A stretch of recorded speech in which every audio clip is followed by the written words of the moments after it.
Lose yourself in a good book. The Board Gosh Energy Book Club. Now, from redheads to thrillers, we have a selection of great reads for you this morning as part of the Ireland Dame Book Club. And joining us now are Ireland Dame reviewers, singer-songwriter Mary Coughlin, blogger and journalist Barbara Scully, and in the middle, and he'd better behave himself because if he doesn't, he's in big trouble, is author Benji Bennett. You're surrounded by two mighty women, Benji. Well, now, mind you, you have one of those at home as well, so you, yes, you shouldn't. You know you're outgunned. Right, I'm going to start. We're going straight into it. We're going to go to Mary first. This is a history of redheads. Yeah, it's fascinating. Had you ever been interested in the history of redheads, read anything about it? Not really. I mean, I had a good experience growing up as a child as a redhead. My mother loved our hair. Myself and my sister had very long red hair, and she used to like brush it. And we were the only redheads at school. No, a red-haired girl from Galway, that's not, I mean, that's kind of almost expected, isn't it? Well, they used to call me Carrot Tops, and I had glasses as well, clinic glasses. So I had redhead, carrot top, 4 eyes, you know, was my nickname. These are the prescription ones, they used to call the NHS ones, they're like with the pink rims. Pink rims, yeah. But anyways, but the book is fascinating, and I learned a lot of stuff that I didn't know, that the redheads were first found in Africa 50,000 years ago.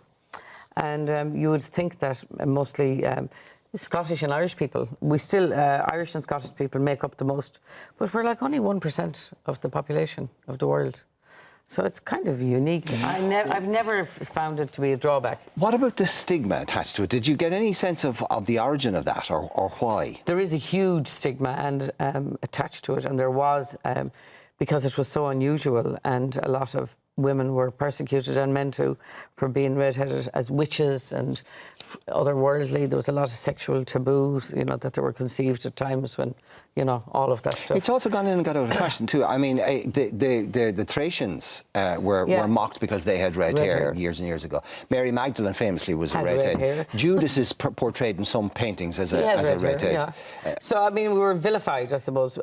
People that stood out had, well, I mean, they talk about it in the book, but I mean, there's a lot of celebration of red hair. But then in the Renaissance, I mean, Titian's most famous. My history teacher, Ma O'Neill, said, "Mary, your hair isn't red; it's Titian," and I loved history. You have Titian hair, and then I started to research Titian. But yeah, I mean, the colour red is like it's red for danger, isn't it? It's anger. Yeah. So we were always considered passion. to be angry, but passionate would be my word for anger. I'm very passionate about things. But it's a textbook. I mean, it's like a history book, really.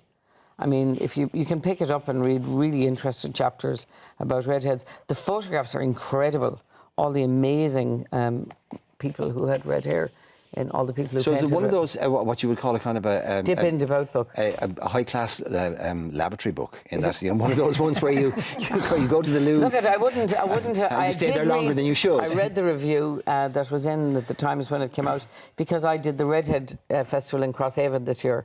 And to see, I mean, it's outrageous to stand on a stage and look out at just redheaded people in an audience in the middle of the afternoon at 5 o'clock, but there was a big rainbow behind it. Just all people with red hair. So I had never come across that before, and it's something to be celebrated. I mean, it's a fascinating book. The facts in there are amazing, and Lucille Ball, that's my favourite quote from the book. She said that everybody deserves to have a fling with a redhead at least once in their lives. So there you go. That's all I could go on. Right, I'm going to go to Benji next. And Benji, no, Mary's obviously a redhead. Barbara is a fan of Jojo Moyes. We asked you to review a book that I don't know whether it's certainly not the kind of book you would read or write, but is it the kind of book that you'd read? I really loved this book. This is Diane Chamberlain. Diane Chamberlain Pretending to Dance, and I think right from the beginning, it's quite a very sad book. There's a lot of family issues. There's a big secret that they can't reveal. Molly, because it's a lovely relationship between a parent and a father and a daughter named Molly. Now I have my own Molly, so immediately I was there. Okay, I can settle into this, and it develops that relationship the whole way through. Obviously, something happens when she's 14, and it impacts her whole life. And the book is filled with so much love and compassion, but she didn't understand that when she was younger, and it's only years later when she revisits her hometown that she realises. Is this one of those books that you know there's a big twist coming? And sadly, with a lot of them, when the twist comes, it doesn't deliver.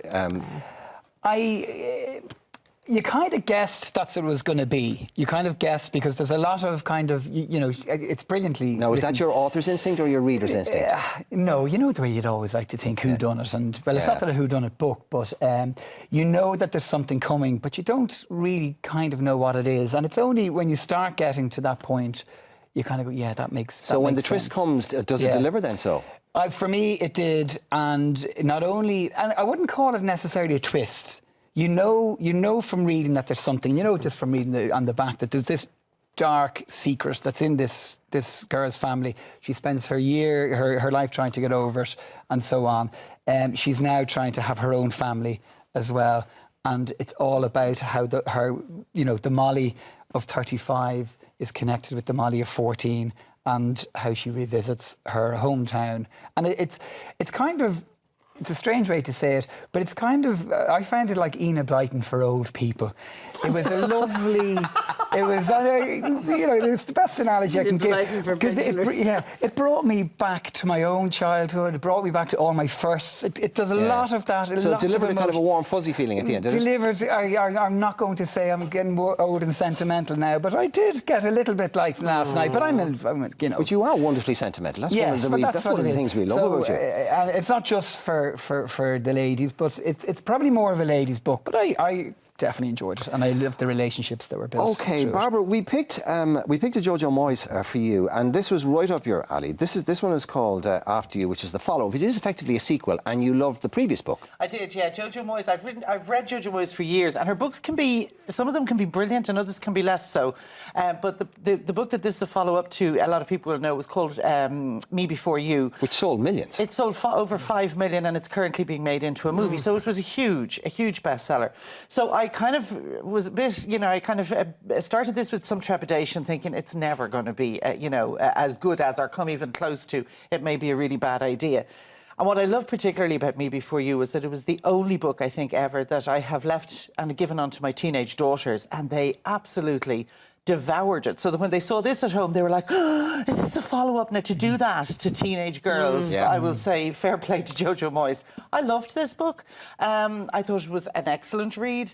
It's not the emotional roller coaster that Me Before You was. I mean, Me Before You managed to kind of, well, with me anyway, and I think obviously with 5 million other readers, it got into your brain, and it was the kind of book that stayed with you forever. I mean, most people will know it was basically the story of a quadriplegic man and a young girl who comes to care for him and their relationship. So it was big themes, but it was the kind of book that stayed with you for a long time. Now, this isn't like that, but it takes up and carries on the story of Louisa, who was the main character, well, the second main character in the original book, and what happens to her at the end of Me Before You. And so you kind of think, well, what can happen to her? But by the end of the first chapter, she's fallen off a roof, a 2-story roof. So, it rattles along at a great old pace. Jojo Moyes reminds me very much of Marion Keyes in that she's a great storyteller. She's not afraid to tackle dark subjects, but she injects humour and lightness into most of what she does. She also is brilliant at drawing great characters, that you really develop an affection for. So getting into this book was like revisiting old friends, because a lot of the characters were in the first book, particularly Louisa's Mad Irish Family, who are like a cross between Bread and Mrs. Brown's Boys. They've granddad living with them. Good. The mother then discovers feminism and decides not to shave her legs, and the father can't cope with all of this and keeps disappearing off. So there's plenty of humour, but it rattles along great. Now, I didn't, at the end of Me Before You, I cried buckets, like big snotty cried buckets for like ages. I didn't cry at the end of this, but I enjoyed it. It was very good. But were you meant to cry at the end of it? You see, that's the other thing. No, well, you could have. You see, people pick the book up and expect the same experience again. Yes, no, it's not the same experience again, but it's a very enjoyable read. So that's a thumbs up all round then. So that's a thumbs up, yeah. Now, okay. what I would say to people is that if you're going to read the 2 books, you don't have to have read the first book to read this. You'll get it. But if you are wanting to read the 2, you need to read the first one first, or you'll know what happened. Do you know what I mean? I have one thing that I forgot to say, that more red hair dye is selling now than ever before in the history of hair dye. Women want to be redheads now. Well, it was funny. Probably lots If you've of got Mad teenage Men. daughters, which you and I do, your Molly isn't there Yeah, yet. no, Molly's only 7. Harry's 14, nearly 15. So we're Yeah, if they're kind of young and trendy, they want to go. They don't want to go blonde. They want to go red. red. We had that, and we Yeah. also had 4 years of trying to fix it afterwards. But that's another, that's Gail another Ella. thing. And oh yeah, there's a certain hairdressers in town that are very fond of me and my credit card. I can tell you, Benji, we can't have you here and not talk about the wonderful, the want glorious, those. the gorgeous Thank you. Adam series, which of course people who watch this programme and who read and buy children's books will know very well. You've got an additional sort of offer for Christmas, which is, well, we know Adam Saves Christmas. Yes.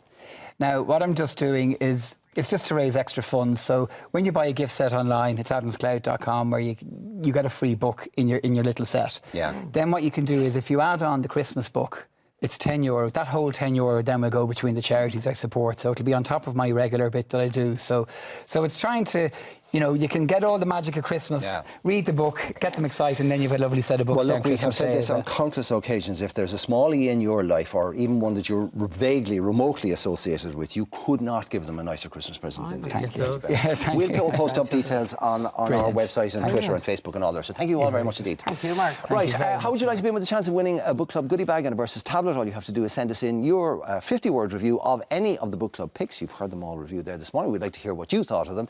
Get them into us by Friday the 30th of October. To enter, you can email irelandm@tv3.ie or post them to Board Gosh Energy Book Club, TV3 Westgate Business Park, Ballymount, Dublin 24. All in one breath. In a good book. The Board Gosh Energy Book Club.